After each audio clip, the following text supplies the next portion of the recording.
So I have a sanding block, and I think that having a sanding block is really important because if you just have sandpaper, it's just going to kind of bend over it, and you don't want to bend on this part. You don't really want to sand this part unless there's goop on there, which I actually did have some on there that I sanded off.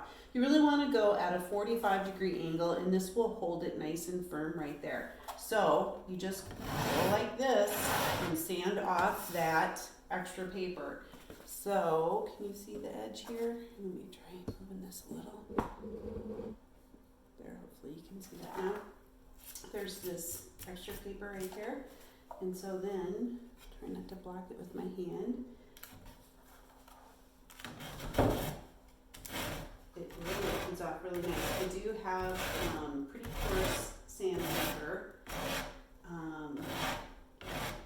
Can you see that? This comes right off there. Nice. And then it's just set back ever so slightly from the edge so that when the drawer opens and shuts, it won't snag, catch on it, and wind up ripping it off. So that's kind of nice.